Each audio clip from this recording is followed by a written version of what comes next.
pas ce qui s'est passé. Mais ça arrive.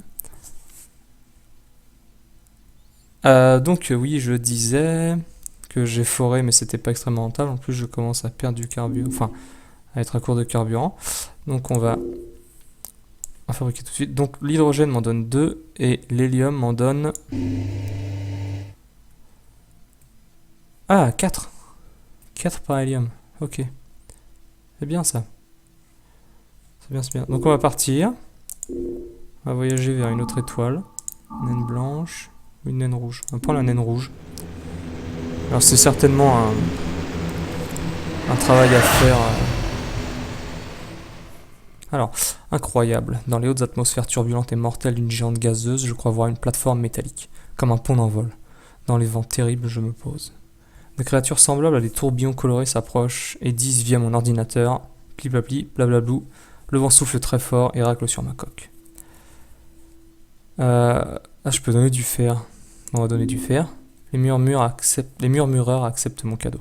Mais ils restent immobiles et je n'ai rien en échange. Tu parles d'une négociation. Je repars vers l'espace, au travers de vents furieux. J'ai subi des dégâts et j'ai perdu un de fer. Ok, l'arnaque totale. On va réparer la coque. Donc, est-ce que je peux... Voilà, je peux diviser. On va juste en prendre un. Voilà. Donc, qu'est-ce que tu fais? Voilà. Et donc, 1 de fer est égal à 2 de coque. Ok, ça consomme énormément. Ça consomme énormément. Ouais.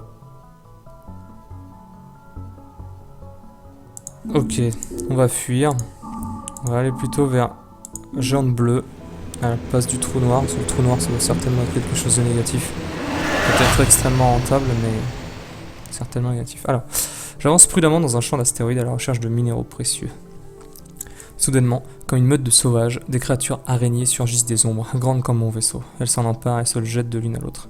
Elles maintiennent fermement mon vaisseau et je n'ose pas mettre les réacteurs de peur de foncer dans un astéroïde. Elles m'emmènent vers un astéroïde plus grand, à la surface plane.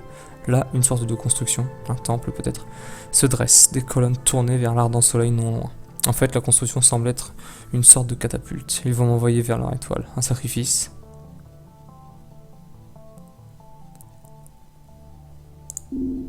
Elles m'installent sur leur machine infernale, leurs grands yeux clignotant de curiosité, et puis la catapulte s'enclenche. Je suis propulsé à une vitesse fabuleuse vers le soleil tournoyant. Je réenclenche les réacteurs, mais je roule en spirale, toujours vers l'immense masse ardente. Ma coque commence à grincer sous la pression thermique. Et puis, coup de chance, dans cette folie, j'arrive à stabiliser mon vaisseau et à rejoindre une orbite solaire, puis m'en extirper, maudite créature. 25 de dégâts de coque, ça fait mal, ça fait mal. Oh là là... Bon, on va y aller. On n'a pas le choix, donc j'ai perdu encore pas mal de coques.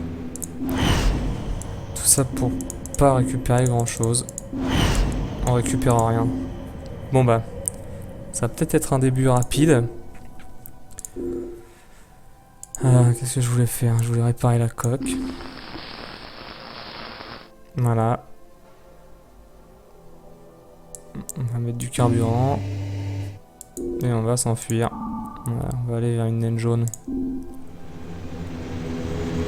Bon, alors ça a l'air d'être extrêmement difficile. Je vis quelque chose d'extraordinaire. Je me suis posé sur une petite planète presque invisible orbitant à distance idéale de l'étoile. De l'herbe, haute violette, de l'eau, bizarrement orange, pardon, et la vie des petites créatures composées d'une seule cellule qui vivent dans des petits villages de pierre. Ils s'agglutinent autour de moi et frémissent. Dansent-ils? Me prennent-ils pour un dieu? Suis-je en train de perturber leur histoire? Je m'assieds pour arriver à leur taille et j'essaie de communiquer avec eux. C'est assez pénible car en plus de la barrière du langage, de la culture et de la race, ils me semblent assez bêtes. Beaucoup roulent au hasard comme perdus. Avec le plus grand d'entre eux, je trace au sol des glyphes pour échanger des idées. C'est désespérant. J'avance très peu en trop de temps. Ma route m'attend. Adieu, petits aliens. Très bien, j'ai appris 2 mots. C'est cool. Ça, c'était plutôt cool. Une planète jardin, une planète rocheuse ou une planète gazeuse. Et on va aller là. On va atterrir. Et on va forer. Ah, ça c'est parfait ça. Bon événement. Je peux y rencontrer la vie. Un peuple ou quelque chose. Étoile, nous, étoile, Tilalidada. Bof. C'est ce que j'approuve. Ok. Tu veux quelque chose que je n'ai pas. C'est pas grave. Je vais forer ta planète. Forer ta planète et je récupère du carbone et de l'oxygène. Carbone et de l'oxygène. Sauf que je vais plus avoir assez de carburant.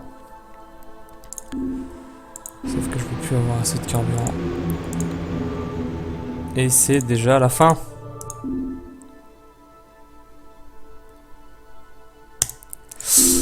Et c'est déjà la fin. Comment faire pour récupérer du carburant? Je ne sais pas. Ouais. C'est déjà... Voilà, c'est la fin de mon voyage. Génial. Ceci sera la dernière entrée de mon journal. Mes réserves de carburant sont épuisées, malheureusement je ne dispose pas en stock des ressources nécessaires pour les remplir. Je vais replonger en cryogénisation et laisser mon vaisseau dériver dans l'espace. J'espère qu'au fil des millénaires, quelqu'un viendra à mon secours. Mais cet espoir est plus mince que jamais. C'est la fin de mon aventure.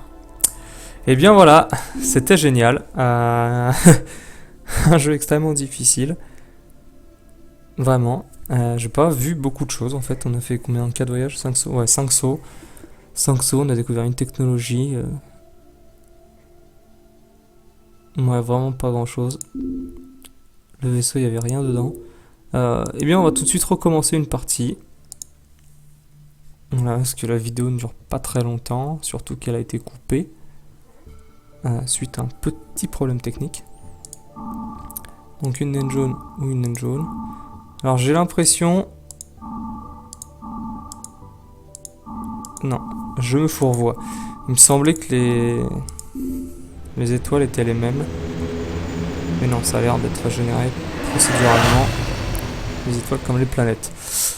Jour 9. Je tourne les yeux et je manque de défaillir de peur. Il y a une sorte de chose étrange ici. Un scolopendre mécanique qui me regarde fixement puis arpente mon vaisseau. Il semble renifler les modules que j'ai installés et commence à retirer presque habilement certains composants de mon vaisseau. Ouais, bah il va falloir se casser. Je prends un fer à souder, je le pointe vers lui pour lui faire peur, si c'est possible. La chose recule avec une sorte de crainte, puis, coincée dans un coin, creuse dans le métal de la coque d'une façon étrange. Le métal se referme immédiatement derrière elle. Elle s'expulse elle-même du vaisseau et je la vois en boule, en dehors, dériver dans l'espace, peut-être à la recherche d'un autre proie. Ok, déjà un trou dans la coque. Une planète rocheuse, censée être riche en métal. Alors, la gravité ici est phénoménale, elle vient d'une sorte de matière noire exotique. J'ai perdu connaissance. Les conditions extrêmes de ce lieu tordent de l'espace-temps. J'ai des visions du futur et du passé. Je me suis vu construire un équipement alors inconnu. C'est passé, je respire à nouveau. Je me souviens de cet équipement. Construisons-le et amusons-nous avec le principe de causalité. Les voiles solaires. Oula, ça a l'air d'être extrêmement intéressant. Donc, les technologies ne sont pas conservées d'une partie à l'autre. Première nouvelle, il me faut de l'or.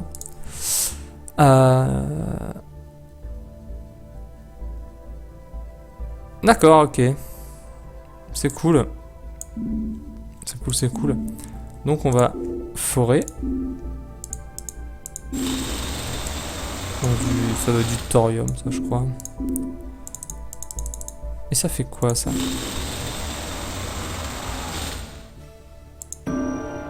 Mince, j'ai cassé la foreuse. Il ne faudrait pas casser aussi. Il ne faudrait pas creuser aussi profondément. Il faut que je répare. Je vais forer à 5. C'est vraiment nul. Hein. Donc là, je fais que des mauvais choix. C'est le début du jeu. Forcément, on se trompe beaucoup. Alors, on va aller chercher là. Oh là là, j'ai déjà plus de coque. Ah, ça c'est très bien ça par contre, non? Ah, c'est moins bien là. C'est vachement moins bien même. C'est beaucoup moins bien. Donc, on va gonfler. On va réparer un peu. Et on va voyager. Les animations sont très sympas. Le graphisme très simple, mais les animations sont bien faites. Ils me sont tombés dessus comme une pluie de micro-météorites. Mais c'était une sorte de race de voyageurs spatiaux. Des nanorobots qui ont capté l'énergie de mes réacteurs. En remerciement, je pense, ils ont réparé un bout de coque. Bon, c'est cool. Ça, c'est cool. Alors, atmosphère respirable, ça veut dire que je vais augmenter, je vais remplir mon oxygène. Géante gazeuse et géante gazeuse. Bon, on va aller ici. On va atterrir. Ça va remplir l'oxygène. Voilà, parfait. Pardon. Donc on oublie aussi le vocabulaire, hein, ce qui est normal, on reprend à 0. Ok. Alors, ok. Donc j'ai appris un nouveau mot. Donner. Non. On va forer. Et on va forer à 5. Récupère du cobalt et énormément d'oxygène. Ok, donc il n'y a pas ce que je veux. Donc on décolle. Je vais re-remplir en carburant. C'est assez compliqué comme jeu au final, parce que quand il vous faut du carburant, il vous faut aller sur une planète gazeuse. Sauf que quand vous allez sur une planète gazeuse, vous perdez de la coque. Ah, ça c'est très bien ça.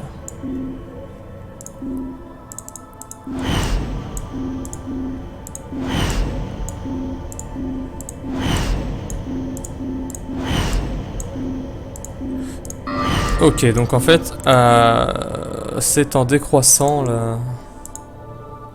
la valeur de récupération. Donc, on va tout réparer.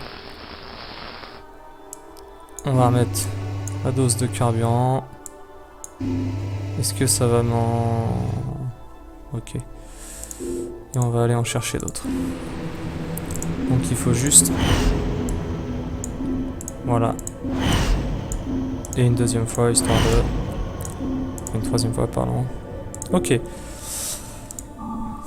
Voyage stellaire, qu'est-ce qu'on a? Nain jaune, géante bleue, on va faire parce qu'on a fait que des naines. Et il y a beaucoup de planètes gazeuses dans les naines, on dirait. Si vous êtes astrophysicien, cosmologue ou je sais pas quoi, astronaute, n'hésitez pas à me donner des conseils. Alors, jour 27.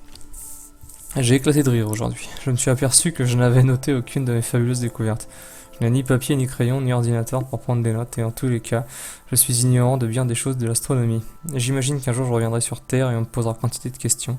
Et alors, qu'est-ce que je répondrai? Je me souviens pas très bien, j'étais occupé. C'est vrai que je suis occupé à survivre. Très bien, une planète rocheuse riche en métal. On atterrit. Et on fore. Et on obtient du tungstène et beaucoup de fer.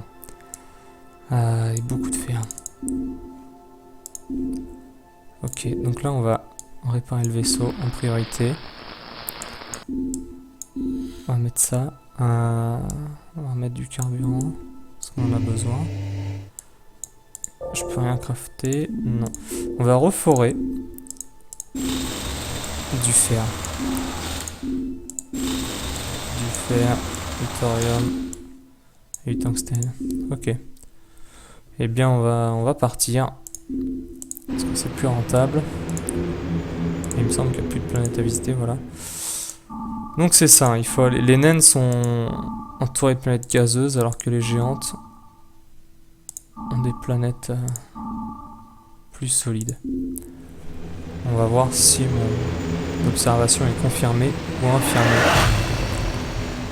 Le son du jeu est un peu fort. Alors j'ai croisé une bien curieuse comète. Elle était à l'arrêt sur une orbite large. Une vraie petite boule de glace qui attendait ma venue. Avec un peu de temps, j'ai pu faire le plein d'oxygène et d'eau. C'est cool. Alors, donc nous avons... Ah non, mon affirmation n'est pas spécialement vraie. 3 planètes, on va prendre... je pense qu'on va faire les 3. Beaucoup de carburant. Ah, je perds de la coque. Alors, rencontrons la vie. C'est un peuple particulier. Donner quelque chose. Alors, j'ai récupéré un oméga. Je ne sais pas ce que c'est. Peuple et oméga. D'accord, donc le gars il m'a donné quelque chose. Sans rien en retour. Généreux.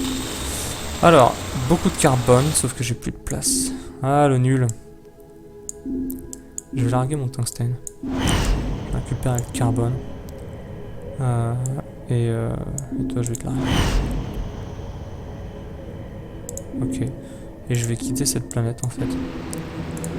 Ah là, il me faut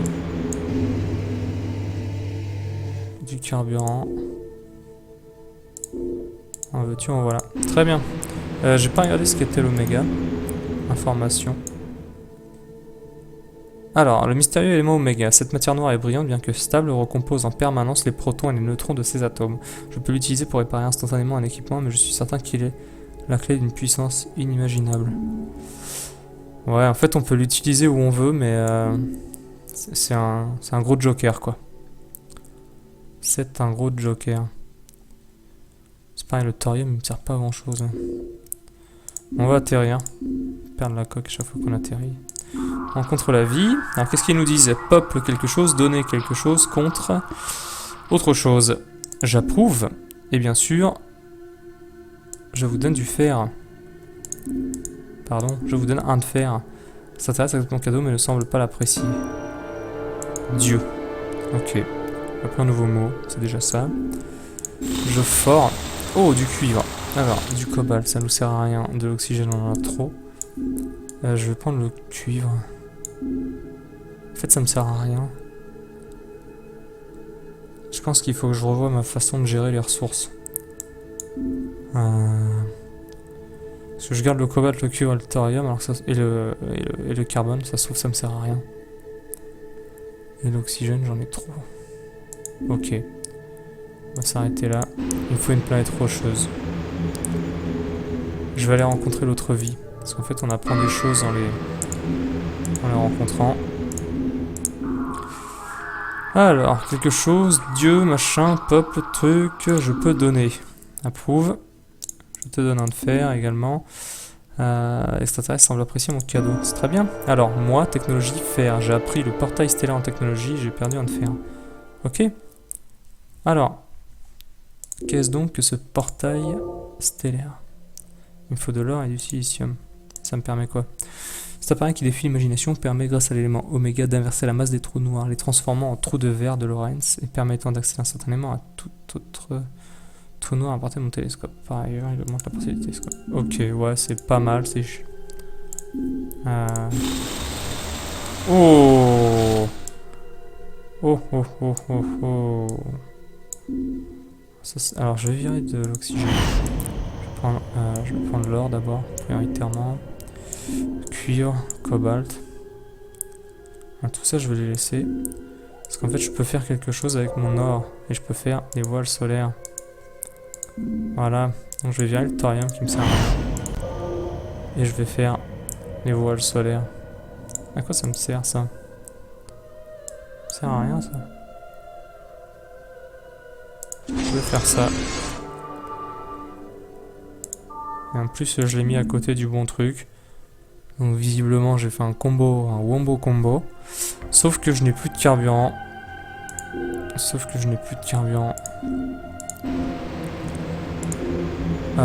vais être obligé d'utiliser l'oméga. Combien? 25. Chaud ça. On va aller voir une naine blanche.